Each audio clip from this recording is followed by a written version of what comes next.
Good afternoon, ladies and gentlemen. Thanks for being here, those of you who are here for your daily briefing. I don't have any announcements to make. I do have before me the week ahead, which I will make after I forget and you remind me. I'll deliver that at the end of the briefing.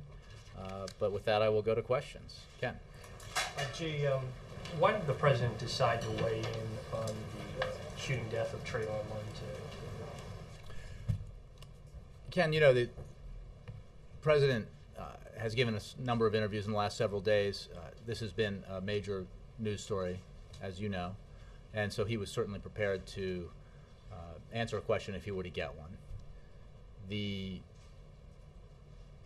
is also true that some of you have asked me over the recent days whether or not the president was aware of the incident, what he thought about it, and I chose not to talk about private conversations, but as you could tell from the answer the president gave, obviously he is aware of it, was aware of it, and has thought about it.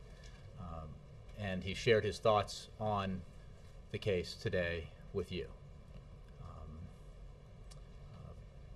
And that's my answer. The White House had appeared to be reluctant to talk about this case. Was there some development? Was there something that touched a nerve with the president where he wanted to speak out? No, again, I think given that he's president of the United States and he's going to speak with you all and other reporters with some regularity, it was inevitable, given the high-profile nature of this story, that he would be asked about it. He was certainly had thought about it, was aware of what's happening with regard to it in terms of the investigation locally by local law enforcement, the task force now that's been established by the governor of Florida, as well as the Department of Justice's investigation. So given all that, it was inevitable probably that he would be asked about it. So he had thought about it and was prepared to answer that question when he got it. Does he have any intention to call Trayvon's parents? I don't have any information in that regard, no. Jeff. Jay, in the aftermath of this morning's announcement, before that comment about the World Bank, can you tell us a little bit about how the president chose Mr. Kim? At what point did he select him, and what are some of the background details to this? What seemed to be a surprise announcement. Well, first he looked at all the reports in the press with lists of names, and he took those, and then he added to them other candidates. No, this was a very deliberative process, and the president understands the importance of the World Bank, as he mentioned today. Its name doesn't really convey everything that the World Bank does and its important work, and he wanted to find someone who was really perfectly suited for the World Bank's activities, especially now in this time in history. Dr. Kim represented with his combination of experience and expertise, the variety of things he's done in development and health, as well as, of course, being president of Dartmouth College. He represented to the president the ideal candidate for the job, and that's why he chose to nominate him. When did the president first meet Dr. Kim?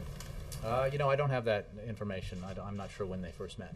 Can you talk about who in the administration proposed him, or who may have been advocating for him? Well, certainly Secretary of State Hillary Clinton, Secretary of the Treasury Tim Geithner were advocates. I believe Secretary Clinton might have been the first to suggest Dr. Kim.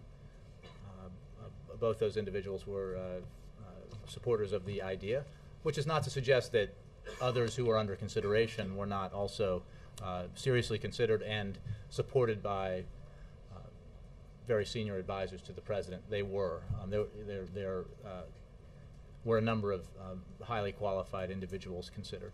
Can you talk about who some of those names were now that you've announced the winner? Well, I'm not going to go. I don't. You know, I think some names that have been out there are accurate, and you know, look, a lot of them are people that the president relies on to this day for advice and counsel and guidance, including Larry Summers, including Ambassador Rice, including Senator Kerry, among three names that have been talked about, and those three individuals certainly are people that the president depends on quite a bit for with their wisdom and counsel. Did any of them turn it down before he chose? You know, I think some of it's been reported. Others have spoken to this. I'll let them do it for themselves. I just wanted to make a point that while the president feels very strongly that Dr. Kim's combination of experience and expertise and vision make him the ideal candidate, there were a number of very qualified candidates that were people who were considered by the president, and some of whom weren't interested, some of whom all of whom the president relies on very strongly for advice and will continue to rely on. What was Dr. Kim's first choice? Absolutely. Dan. Thank you. Earlier in the week, when you were asked to comment on the Trayvon Martin case, either from you or something the president may have said, you said, quote, "We're not going to wade into a local law enforcement matter." What changed between then and now that caused the president to want to answer this question? Well, two things. One, the president, as I just mentioned, was inevitably going to be asked this given its prominence and the fact that he has interviews with reporters. Two, the president that's clear. He could have, but he felt, he did have some thoughts on the matter. He made clear at the top of his comments that the importance he attaches to not, to being careful about it because of the investigations that are ongoing. But he clearly had some thoughts about it, and as a parent, and expressed those to you today. So, I mean, I think I'm not going to elaborate on what the president said because I think he spoke pretty eloquently about it. One other question on healthcare reform law. Today, you have no doubt seen all of the attacks that have been brought on this White House, this administration, on the 2-year anniversary. The RNC, in a statement, said that President Obama is not celebrating. He would rather Americans forget about his signature accomplishment because today it is a massive, undeniable failure and a heap of broken promises. What is your response to some of this talk from Republicans and other Americans out there who are clearly still unhappy with healthcare reform?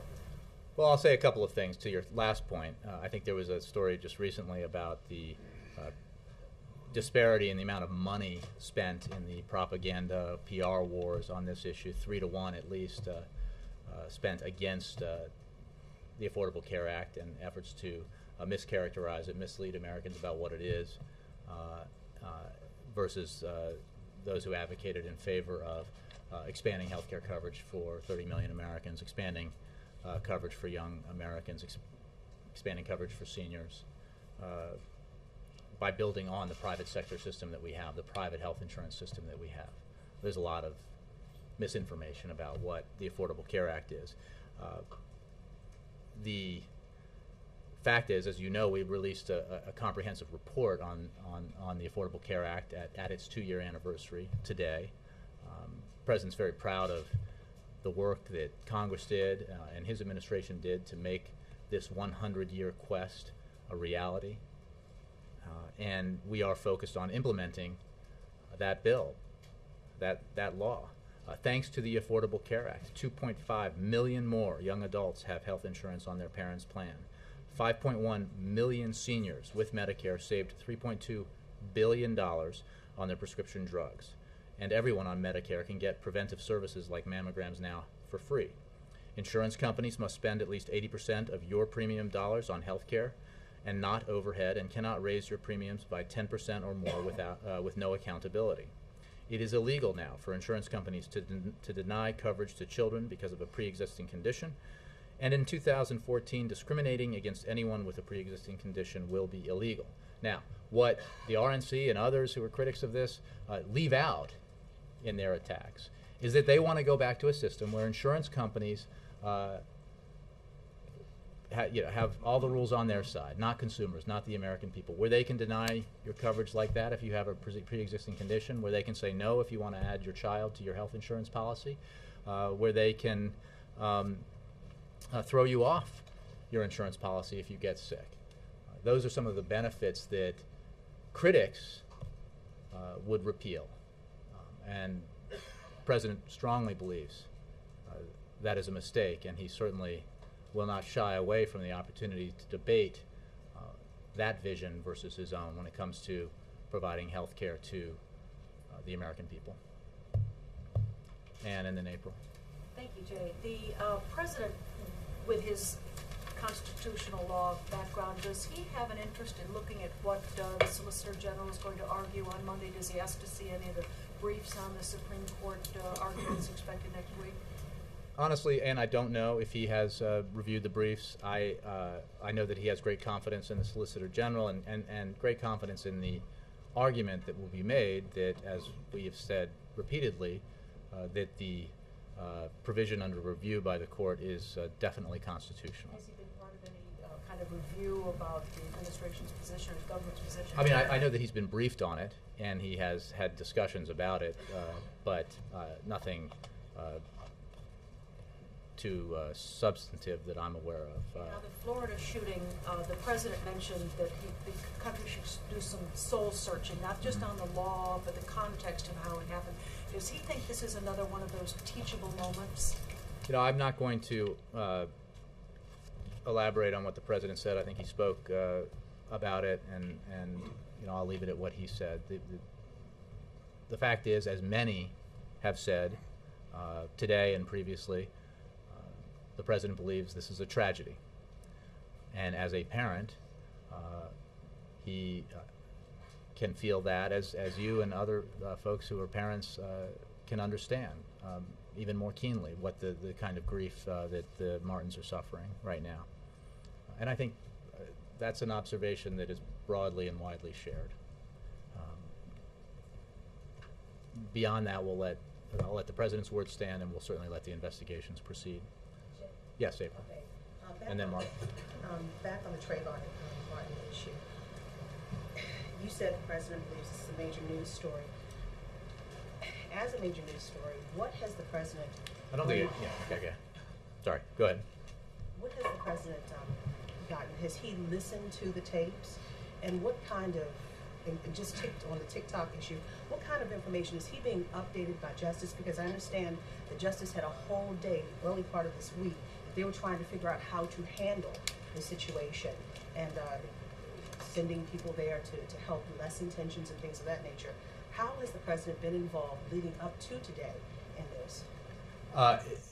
As far as how he gets his news, I think I've said on a number of occasions, he largely reads the news, and I'm sure. Did he hear the tapes at all? Not that I'm aware of, but of course I'm with him a lot, but not all the time. In my presence, he did not, but I think he mostly reads about stories like this, and I think it's not a question of believing if this is a big news story. If you watch the news or read the newspaper, I think it is definitively a big story, and that's why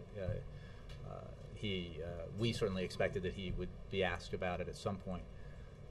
On the other matter, not that I'm aware of. I think he gets regular briefings from his senior advisors and updates on things, but there has not been, to my knowledge, any focused conversation or meeting involving the president on this issue.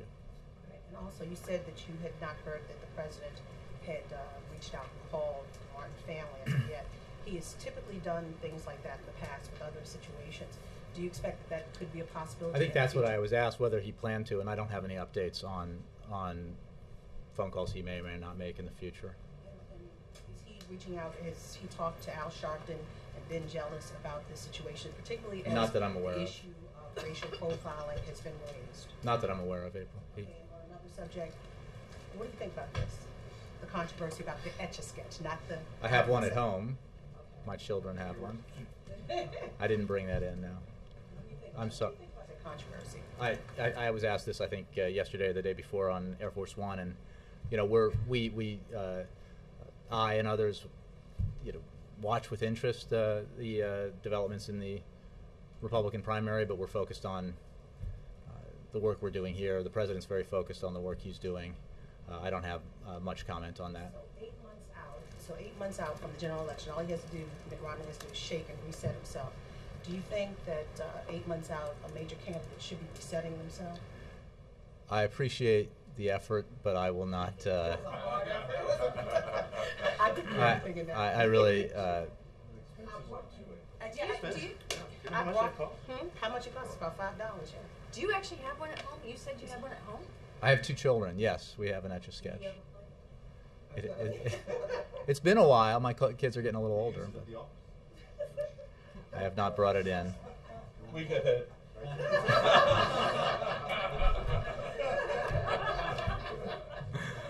I did say Mark was next. Yeah.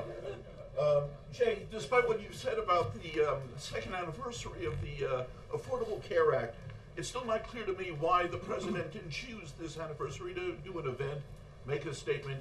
Yes, you've done a report, but it just seems unnatural. Do you see this as a political liability? No. Look, I would refer you to the campaign to talk about what the campaign is doing. As many of you have, and hopefully millions and millions of Americans have in my, or maybe millions and millions of Americans have. The campaign has put out a video which I think features, among other things, the significant accomplishment that the Affordable Care Act represents. We have put out the report today that includes a statement by the President on the anniversary of the Affordable Care Act. We are focused as an administration on implementing the Affordable Care Act so that all of its benefits will be in place for Americans receiving health insurance and health benefits. That is, I think, a pretty full plate of things that we are doing to, with regards to the Affordable Care Act, and specifically to make note of and mark the anniversary of the signing.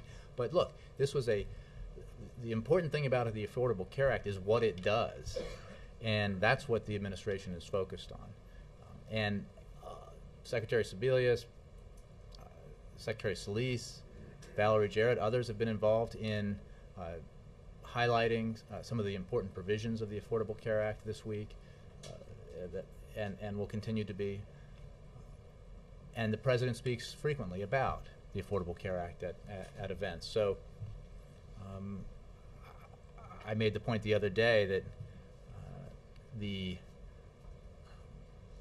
anniversary is not something that the President is going to have an event around, but it is quite clearly a major accomplishment for him and for the administration, for the Congress, one that was the result of literally a century's worth of effort by leaders in Washington, and which has resulted in already the benefits that I enumerated in answer to a previous question. Is the administration making any preparations for the possibility that the Supreme Court will rule against the individual mandate at the end of the term? I would refer you to HHS, but not that I'm aware of. We are, of course, actively working with the states to implement the law, the exchanges, the other provisions of it, and believe very strongly in the argument that the Affordable Care Act in its entirety is constitutional. Yeah. Jay, on Trayvon Martin, since the President does have strong feelings, as you said and as he said, why did it take the Justice Department so long to intervene if this young man was killed on February 26th? Admittedly, the media didn't jump on it early either. We're not perfect. It was not something that got national attention right away. However, the Justice Department is there to protect people's rights. Why, in retrospect, do you think that the Justice Department was too slow to get involved? I would refer your question to the Justice Department. Justice is investigating this. I would refer you to the Justice Department for their procedures and how they look into matters like this and make decisions about investigating. I just don't have a comment on that. On a different subject, at TSA, there's been some controversy about the administration trying to cut back on armed pilots. It's a program, the Flight Deck Officers Program. Is that anything that you focused on? Or I have to take that question. I'm sure you should largely seek your answer over at TSA. After the President's announcement for his nominee for the World Bank, there's been some blowback, even some harsh criticism from people in India and Brazil and other emerging economies. Their argument is that it's about time for a non-American to take that post. It shouldn't be an automatic. What's your reaction to that? I would simply say that the President nominated someone today that he believes will be an exceptional president of the World Bank, and whose experience in the field that is the central principle behind the World Bank's mission, that is to reduce poverty and support development, is broad and extensive. We have already seen extensive support for the nomination, statements of support, not just from Americans like former President Bill Clinton and Paul Farmer, but the Rwandan president, Paul Kagame, who says, "I was delighted to learn that Jim Kim has been nominated for this post, as he is a true friend of Africa and well known for his decade of work to support us in developing an efficient health system in Rwanda." So I think we certainly hope that, and have seen already, that Dr. Kim will receive broad international support. Assuming he is confirmed by the board, when do citizens of emerging economies get their shot? When does it stop being an automatic that it be an American citizen? My extensive, or not so extensive, research into the history and of the World Bank and how its leaders is chosen has been exhausted already. So I think you ought to take your question perhaps to State or Treasury. And finally, let me follow up from the Rose Garden. The president, the one sentence that the president uttered out there, "If I had a son, he'd look like Trayvon," is this thing that's really driving the coverage of that, his statement today. What exactly does he mean by that? Can you elaborate on that? Well, I think he spoke very clearly and thoughtfully about, on the personal side, his reactions to this case, and I'm not going to elaborate on that. The president has spoken, and I'll point you to what he said. Let me move around a little bit. Jared, a follow-up, Andre? In a second, but yeah. Jay, when the president marks the anniversaries of legislation like the Ledbetter Act, or when he marks the anniversaries of major events, and I'm sure that there might be something on May 1st for the anniversary of the death of Osama bin Laden, anniversaries do matter, so I guess I'm trying to understand why, even compared to its siblings, other legislation, I mean, he's kicked out even just statements for things like Roe versus Wade. So state legislation, Supreme Court decisions, major events, why does this one among its siblings not get some kind of bigger marker? I'm not sure how else I can answer the question. I think I've answered it in a number of ways over a number of days. The implication is somehow that it is not an anniversary that is significant, and therefore the underlying accomplishment is not significant. Everything we have done and he has said proves otherwise. The lack of an event on a day when he announces the World Bank, a day when he has other meetings, and a day when he flies to Korea should not suggest otherwise. We are focused on the implementation of it. And again, I think you need to examine the premise behind these questions, because if the implication is that we are somehow not, and the president is not fully taken ownership of the Affordable Care Act, I mean, look at everything else that says that that's a ridiculous assertion, including, again, as somebody who's simply watched it, as anyone else can online, look at the campaign's video. Because this is all, like most questions that you're asking, in the context of the campaign, and somebody said, oh, is it a problem politically?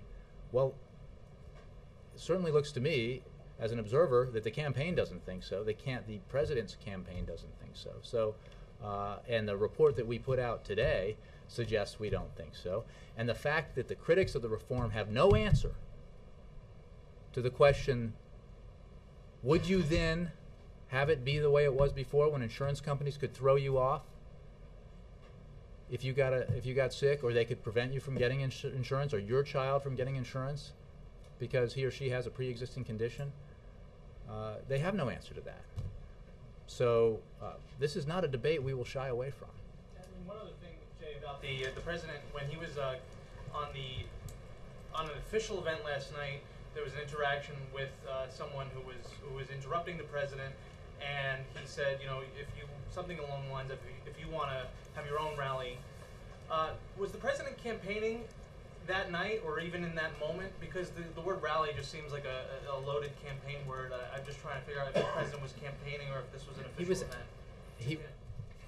Jared, he was at Ohio State University where they have developed the fastest electric car in the world at 308 miles per hour. And they're developing one that can go 400 miles per hour. That's an amazing thing, right? I know. He wishes he could test drive it, as I did. But as part of a 2-day trip to highlight his all-of-the-above energy strategy, which includes, obviously, a focus on development of battery technology, which is the essential ingredient to these kind of automobiles. So the answer to your question is no. The gentleman that you were referring to was very persistent, and anybody who was there obviously wanted to have himself heard, and the president accepted the book that he passed up, but that was really all there was to it. The president doesn't think he's campaigning when he's at that event? No, Jared, he doesn't. But thank you for the question. Yeah. The Korea trip, and specifically the DMZ visit, I know we've talked to your colleagues before on the call about this, but the president's been to Korea before. This is the first time he's visiting the DMZ. Can I ask you on camera, is this a poke in the eye for the new Korean leadership that has taken place since the other visits? No, it is something that obviously previous presidents have done. This president is looking forward to visiting the DMZ. I think it is reflects the commitment to our South Korean allies, to the security of South Korea. It reflects the president's appreciation for the U.S. troops who are stationed in Korea. It is not about change of leadership in North Korea. Our issues with North Korea are today as they were in the past, and we're continuing to focus on that as part of the overall issue of nuclear security. This summit itself, which the president initiated with the summit he held here in Washington, reflects his extraordinary commitment to the issue of nuclear security globally, because there is really no greater threat to the security of the American people than the potential for terrorists to acquire nuclear weapons. And that is why he is focused both on the supply and the demand of this problem. The demand being terrorist groups, principally Al-Qaeda, that seek to harm Americans. He has focused very aggressively the fight against Al-Qaeda, as you know, and he is focused, and his entire administration is focused on working with the 50 nations who are a party of the summit on the issue of securing loose nuclear materials and preventing them from getting into the hands of terrorists. And is the deal with North Korea, in the president's view, now a dead letter because of the satellite launch that is scheduled? I'm sorry, the deal? Well, sorry, the separate. Let's rephrase that. Are these separate developments that are expected? The North Korean nuclear freeze, the shipment of food, however you care to characterize it, is the hope for breakthrough with North Korea a dead letter because of the satellite launch? Well, I think I made very clear, and others have, our view of the proposed launch and the violation it represents of North Korea's nuclear obligations, and the very dim view we take of that, and how the impact it might have on the food program. But I don't have any updates for you on that. Roger? I'm sorry? Just a quick follow-up on Tomar's Okay, and then question. Will he be addressing the satellite launch perhaps when he visits the DMZ, or how will he address it, or will he? Well, I think we'll have to see. I don't have any announcements that the president might make or statements that he might make that I'm going to make from here. Andre. And we do cover the Traven case too, so I just have follow-ups on everything today, Andre. No, but my follow-up was on the World Bank, obviously. Does the president intend to lobby personally for his candidate, talk to his international counterparts, maybe in the coming trip or elsewhere? Well, he certainly may. He feels very strongly that Dr. Kim is an excellent nominee, an excellent candidate, the right person for this job at this time. I certainly wouldn't preclude that possibility. I haven't had that conversation with him or heard it discussed within the context of this summit, but we are certainly advocating for Dr. Kim. secondly, in the same vein, he's not running unopposed. The Nigerian Minister of Finance and Economy has been put forward. She has a difficult name, but she has a sterling reputation and professional qualifications. She used to run the World Bank Group as managing director. So what makes your candidate better than she is? Well, I'm not going to get into a comparison of this candidate to others, except to say that this candidate, the president's nominee, is extremely qualified, has a broad diversity of experience within the very fields that are central to the World Bank's mission. And the president certainly hopes that he will win the support at the World Bank and from the board and become the next president. Yes. On Korea? Yes, on Korea, and then, yes. On the Korea trip, as the president heads to South Korea, does he regard North Korea or Iran as a greater threat to global security regarding nuclear weapons? You mean between the two? Yes. I don't think we have a ranking. I think we're concerned about both nations and their, in the case of North Korea, the fact that they, what they've done on nuclear weapons, and then on Iran, the obvious violations of their international obligations and their refusal to give up their nuclear weapons ambitions. So, both actions by both countries, by both regimes, threaten regional stability and threaten the nuclear security of the globe. So that is why this administration is so focused on preventing Iran from acquiring a nuclear weapon, and why it is focused on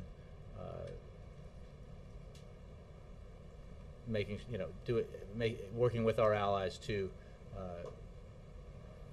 get North Korea to give up its nuclear program so that it can rejoin the community of nations. These are both very important issues. Yes? Given how personal the president's remarks were on the Trayvon Martin shooting, was he, and this might come off wrong, but was he eager to talk about it? Did he want to talk about it? I know you said it was inevitable. Well, he can obviously choose to answer a question or not, so he chose to answer this and had some thoughts to offer on it, but I'm not going to psychoanalyze him for you. Yes? Thanks, Sam. Is the president fully convinced that this is the right time to resume military aid for Egypt, and does he have full confidence in the military council that it is committed to transition to civilian leadership? Well, I don't have any update for you on our position about that. I think the State Department has provided information on this. Egypt is an important ally in the region. We have worked closely with Egypt in this period of transition, and will continue to do so. But for specifics about the decisions with regard to military aid, I think I'd point you to the State Department. Steve.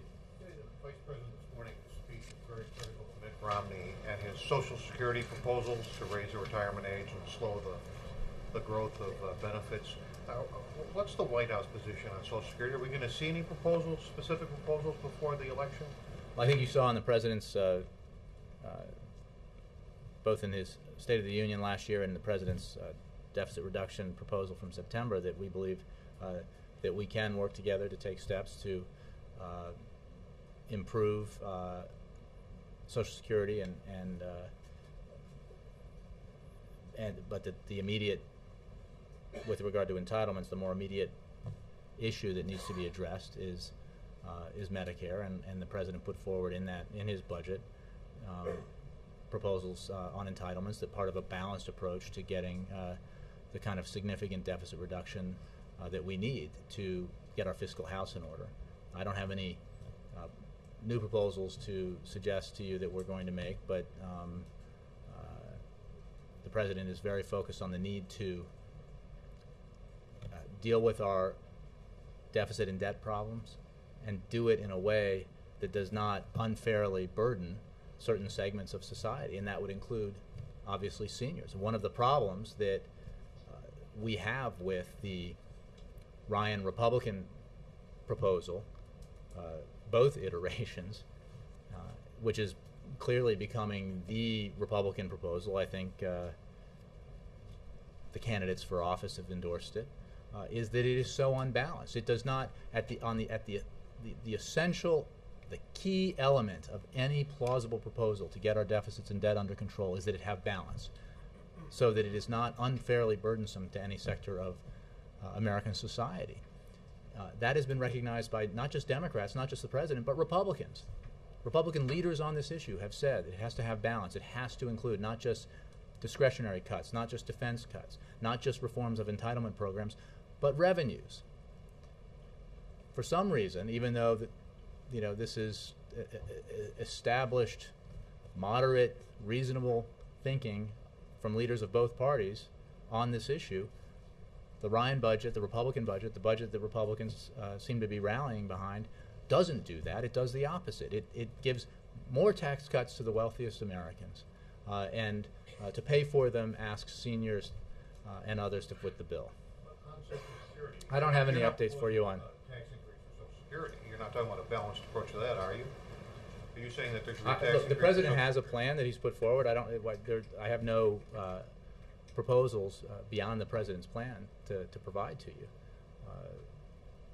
The fact of the matter is, we can get a handle on our deficits and debt if we take the balanced approach that the president put forward, that the Simpson-Bowles Commission put forward, that the Rivlin-Domenici Commission put forward, that the Gang of Six put forward.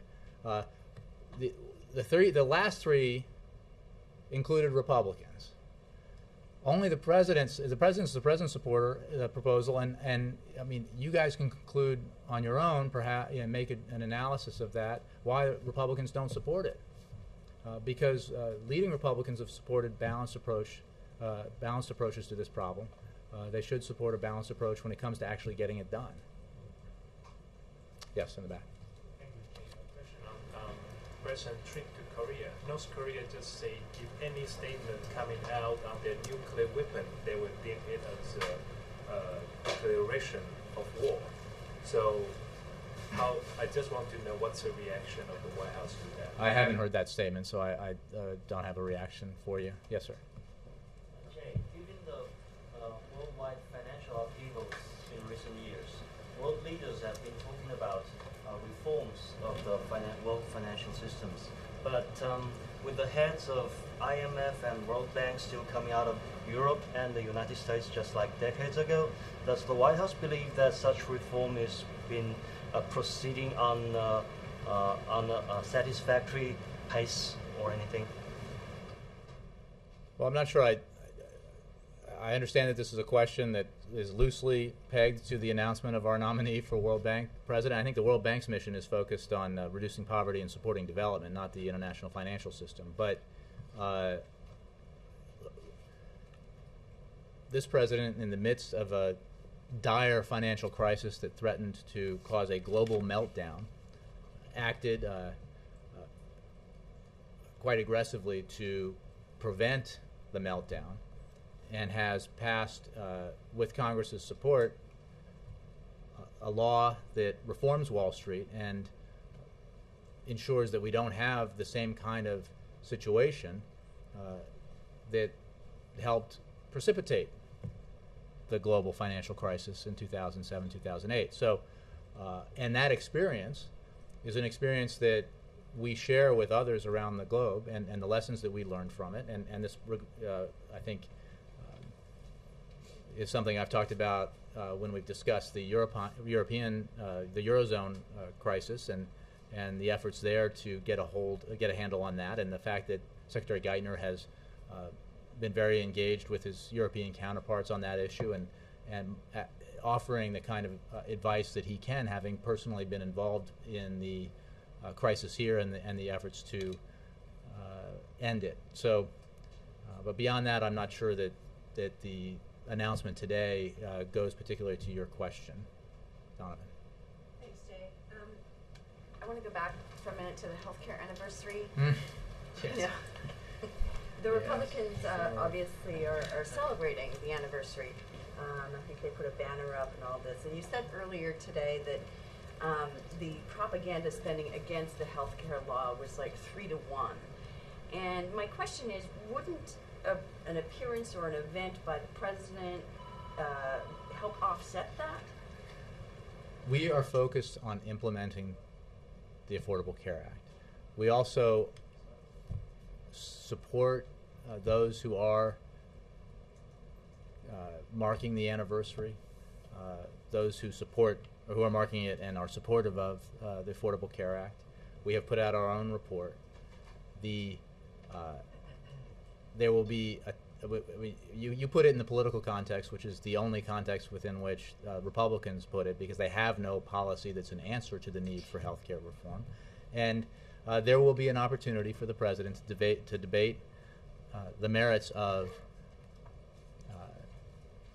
reforming our health care system in a way that builds on the private sector, private insurance system that we have, but does not allow insurance companies to deprive Americans of health insurance because they develop an illness, or prevent them from getting health insurance because they have pre-existing conditions, and puts other restrictions on insurance companies to ensure that they spend at least 80% of your premium dollars on health care and not overhead, that they can't raise your premiums by 10% or more with no accountability. I mean, this is the other side of the argument, and that debate will be engaged when, in the fall, if the Republican nominee feels so strongly about it. It will be an interesting debate, no doubt. Should, at a political level, one of the architects of this health care reform be the nominee for the Republican Party? Because, as many have noted in both parties, the individual mandate provision of the President's Affordable Care Act bears striking similarities to the individual mandate that was put in place in Massachusetts and the others. Chris. Jay, in an interview with me earlier this week, Elizabeth Warren told me she wants to see the president complete his evolution on same-sex marriage. I saw that story about you, Chris. Yeah, it's pretty cool, wasn't it? You're a star. Anyway, so Elizabeth Warren said that marriage equality is morally right. Will the president take her advice before the November election? Chris, I have no updates for you on that issue. But as chair of the congressional panel overseeing tower reforms, Ms. Warren oversaw the distribution of hundreds of billions of dollars to banks on the verge of collapse, and she also served as special assistant to the president on the establishment of the Consumer Financial Protection Bureau. So if the president's going to take her advice on these very complex issues, why wouldn't he do so on this very simple issue of marriage? Well, the president appreciates Elizabeth Warren's advice and service that she provided on these very critical issues that you talked about, and he gets advice from people he respects on a variety of issues, and he listens very carefully to that advice on those varieties of issues, and then he makes his decisions when he's ready to make them, and talks about them when he's got news to talk about. One brief Andrei, пожалуйста, что? Yes, does Dr. Kim want the job of the president of the World Bank? Yes. Why didn't he say so? Look, again, my knowledge of the history of this is not complete, but when you're nominated for a job, I think this is true when you, at least in our system, when we nominate potential cabinet secretaries, you don't come out and make your case. I don't think that's always the case. But in I'm certain that that Dr. Kim has graciously agreed to serve if confirmed. Would you graciously provide us with a week ahead? I would graciously provide. I just said, yeah, I said, Andre, please, what? You too? Oh, you, Mark, okay. Week ahead.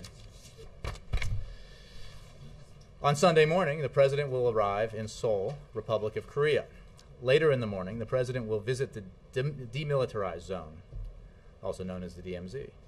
At the demilitarized zone, the president will meet with American troops serving on the Korean peninsula. In the afternoon, the president will hold a bilateral meeting with Prime Minister Erdogan of Turkey at the Grand Hyatt Hotel. Later, the president will visit the Blue House, where he will attend a bilateral meeting with President Lee of the Republic of Korea, hold a joint news conference with President Lee, and attend a dinner with President Lee.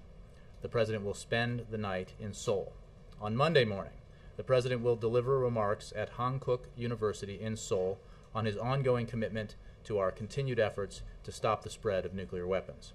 Later in the day, the president will hold bilateral meetings with President Medvedev of Russia, President Hu Jintao of China, and President Nazarbayev of Kazakhstan. In the evening, the President will attend a Nuclear Security Summit working dinner. On Tuesday, the President will attend the Nuclear Security Summit. Later in the day, the President will depart Seoul en route Washington, D.C. The President will arrive in Washington due to the changing time zones on Tuesday evening. On Wednesday and Thursday, the President will attend meetings at the White House. On Friday, the President will attend campaign events in Burlington, Vermont, and Portland, Maine. He will return to Washington, D.C. that evening. And that is your week ahead. Thank you all very much.